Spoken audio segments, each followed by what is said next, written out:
Olá pessoal, tudo bem com vocês? Espero muito que sim. Bom, para hoje temos um vídeo bem interessante e continuação de um que já está disponível aqui no canal. Eu estou lendo o clássico 1984 e já gravei um vídeo para vocês falando sobre a parte 1 e 2. Eu li, comentei tudo com vocês, falei sobre as críticas sociais, sobre o que podemos fazer de ligação entre a realidade do livro e a nossa, e como a nossa sociedade pode ser comparada à sociedade de 1984. Então eu já li a parte 1 e 2, para esse vídeo eu vou comentar com vocês sobre a parte 3. Eu não costumo fazer vídeos assim divididos em duas partes, porque eu não gosto muito, mas esse livro em específico tem muitas coisas que eu gostaria de comentar com vocês, e o primeiro vídeo já ficou muito longo com todos os comentários que eu fiz, então eu decidi separar esse vídeo em dois, diferente do que eu normalmente faço aqui no canal, mas eu acho que ficaria melhor para o vídeo também não ficar tão grande, porque talvez daria até perto de 1 hora de vlog de leitura. Então eu resolvi dividir para ficar um pouco mais interessante para vocês assistirem e não ficar tão cansativo. Então, como eu já atualizei vocês, eu vou para a parte 3 agora. A parte 2 acabou de um modo bem surpreendente, então eu imagino que vocês também estejam curiosos para saber o que vai acontecer. A parte 1 e 2 já aconteceram muitas coisas, como eu disse para vocês, já tive muitas reflexões e comentei bastante sobre as minhas marcações. Fala muito sobre sociedade, sobre controle, sobre liberdade de pensamento e a importância disso na nossa vida, mesmo que a gente não perceba inicialmente. E esse livro vai trazendo muitas reflexões relacionadas à nossa existência, a como a gente gostaria de viver nossa vida e como a gente vive de verdade, nossas esperanças para o futuro e a nossa visão do presente e do passado, e sobre o passado, como ele é importante para nós, para podermos ter acesso a fatos, termos acesso a uma comunicação verdadeira, e como o passado pode nos ensinar a não cometermos os mesmos erros e evoluirmos o máximo que pudermos. Então esse livro tem muita coisa interessante a ser dita. Convido vocês a assistirem a primeira parte, e aqui eu vou falar então sobre a terceira. A terceira parte é a parte final desse livro, ela começa na página 251 e vai mais ou menos até a 330, como vocês podem ver. Esse livro é uma das minhas metas do ano e é a primeira que eu tô conseguindo cumprir, e eu já estou muito satisfeita com ela. É um livro que eu tô gostando muito, que está sendo uma leitura muito fluida para mim. Caso você tenha lido, comente as suas opiniões sobre esse livro, caso você tenha gostado ou não, e as suas motivações, porque eu vou adorar saber. Então vou começar a parte 3 agora. Como o outro vídeo, eu vou comentar tudo com vocês o que acontecer aqui, mostrar as minhas marcações e conversar com vocês sobre os aspectos mais interessantes dela. Então já convido vocês aqui no começo do vídeo a se inscrever no canal, ativar o sininho para não perder os próximos vídeos, vlogs de leitura, vlogs dos meus dias e mais sobre as minhas metas desse ano, que está no 26 livros para 2026, caso vocês queiram ver. E vamos partir para a leitura então. Bom pessoal, finalizei a minha leitura de 1984 e, como prometido, vim conversar com vocês sobre a terceira parte do livro. Lembrando a vocês que, como eu disse no início, já tem um vídeo aqui no canal falando da primeira e da segunda parte do livro. Ele é dividido em 3 e esse eu deixei para falar sobre a terceira, sobre a minha leitura dessa terceira parte, porque eu tive muitos pensamentos, muitas reflexões e muitos comentários para fazer sobre esse livro. Então eu achei melhor dividir. O primeiro tem meia hora, se não me engano, então realmente foi muito tempo, 30 minutos eu conversando com vocês sobre as duas primeiras partes do livro. Então realmente eu precisava dividir para não ficar tão desinteressante para vocês e não motivar vocês a assistirem o vídeo. Bom, então falando da minha leitura da terceira parte, eu vou colocar aqui no Kindle para o início dela, para poder mostrar para vocês também as minhas marcações. Essa parte 3, de modo geral, desenvolve as torturas sofridas pelo Winston depois da oposição ao governo e o período pós esse tormento, que leva a um desfecho muito triste. Como eu disse para vocês, a primeira parte tinha bastante explicações do universo em que o livro se passa. Só ali eu já tive muitas reflexões e já foi boa parte do primeiro vídeo sobre esse livro. Na segunda parte, o Winston se apaixona e começa a ter uma vida diferente da que ele tinha anteriormente, incluindo mais pensamentos em oposição ao governo, que é totalitário aqui nesse livro, e faz muitas coisas horríveis com as pessoas. No final da segunda parte, ele foi pego lendo um livro da Irmandade, que é um grupo de pessoas que é oposto ao governo e luta contra ele. Então é assim que acaba a segunda parte, e essa terceira, então, como eu disse para vocês, são sobre as torturas sofridas por ele depois dele ser pego se opondo ao governo. Primeiro temos a surpresa de que o recrutador do Winston para a Irmandade e a pessoa que ele achava que poderia ajudá-lo a finalmente exercer a sua coragem de lutar contra o governo, que é o O'Brien, que eu disse pra vocês que é um personagem que a gente já consegue ver que é importante desde as primeiras páginas do livro, é apoiador fervoroso do Grande Irmão e talvez possa até ser comparado a ele ou ser visto como o próprio Grande Irmão pelo jeito que ele age aqui. O Winston passa muito tempo no Ministério do Amor. Como eu disse para vocês, essa sociedade é dividida em alguns ministérios do governo e eles fazem o oposto justamente do que eles dizem. Então, o Ministério do Amor é sobre guerra e sobre tortura. Então, preso em uma cela sozinho, com outros presos que alimentam o seu medo e terror, inclusive da sala 101, que aparentemente seria o pior lugar aqui, já é dita desde o início, e depois passando por dores tanto psicológicas quanto físicas. Tem até uma marcação minha que fala que antes mesmo de começar as sessões, o Winston já gritava por misericórdia. Essa parte e essa terceira em si é muito sensível e dolorosa para ler. Inclusive eu acho que fica aqui um aviso para vocês. Caso vocês queiram ler esse livro e estejam curiosos, saibam que é um livro sensível e um pouco difícil, principalmente nessa parte 3. Eu vou achar aqui a marcação que eu disse para vocês, que é justamente essa aqui da página 268. Vou deixar um pouquinho aqui na tela para vocês lerem também. Então essa parte é bem difícil de modo geral.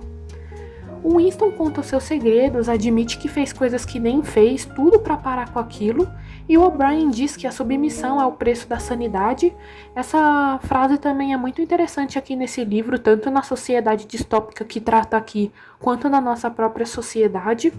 Eu fiquei pensando muito sobre justamente isso, de que para você ter paz na sua vida, às vezes você precisa ser submisso. É justamente essa marcação aqui.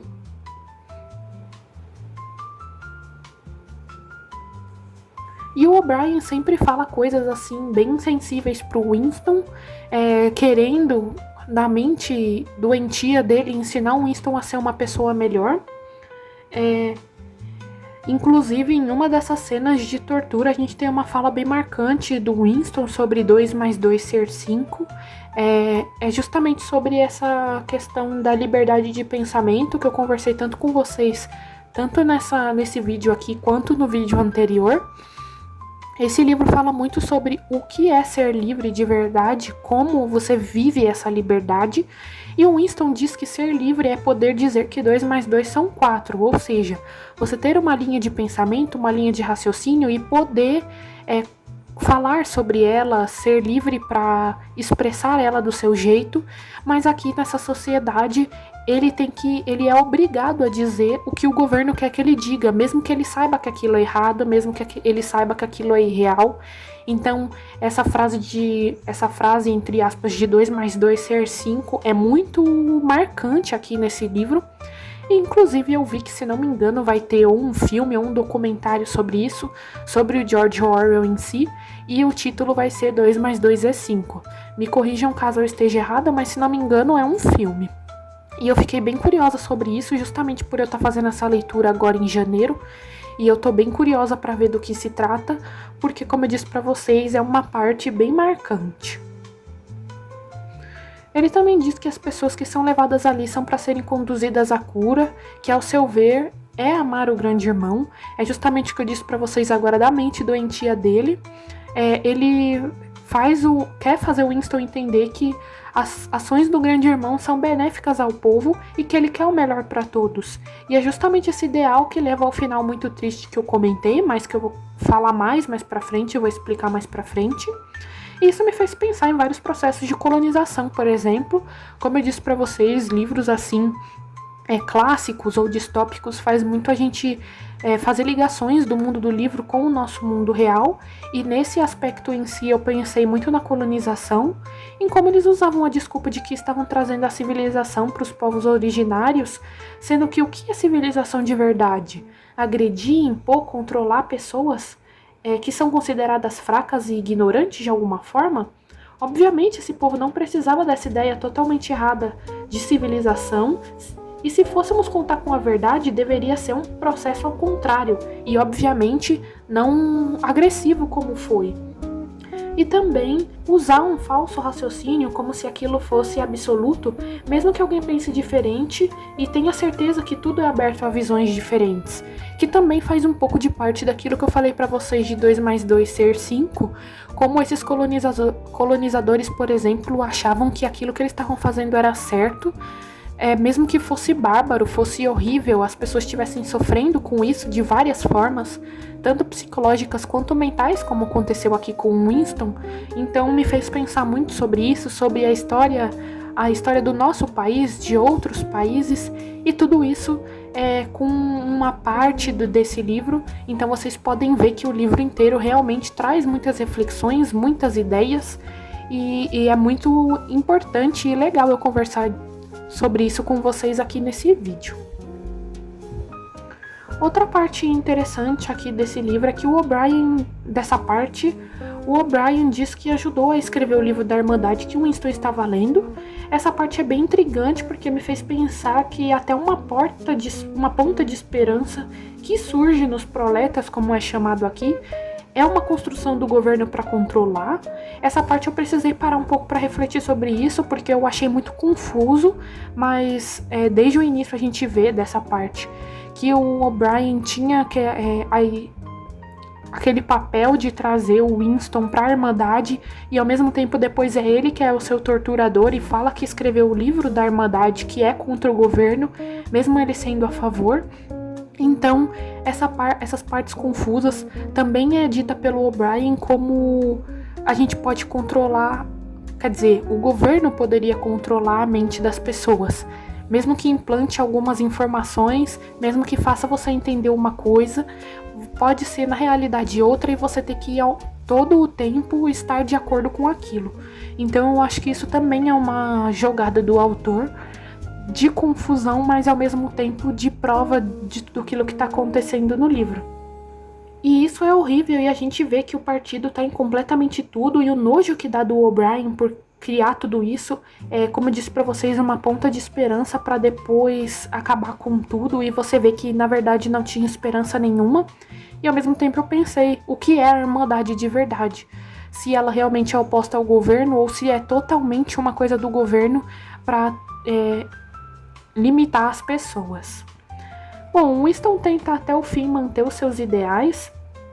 É muito legal ver a sua força e persistência em sua verdade, o que ele sabe que é a realidade, mesmo que isso custe muito mesmo. E depois de tanto tempo resistindo, por causa dessa desobediência dele, de certa forma, ele é levado a temida sala 101. Nela, o O'Brien usa do maior medo da pessoa para ferir do pior modo, pelo jeito, e isso é feito com o Winston a ponto dele pedir que o seu castigo seja feito com a Julia, que é aquela moça que ele estava se relacionando e que ele amava, e isso, na minha opinião, é o que muda tudo pro final. Eles sempre conversavam muito sobre como essa liberdade de sentimentos, de poder ser revolucionário contra o governo com o amor ou com outros bons sentimentos, fazia eles manterem sanidade de certa forma, e nesse momento em que ele precisa passar, entre aspas, o seu castigo pra Julia, eu acho que é um momento realmente que muda tudo pro final.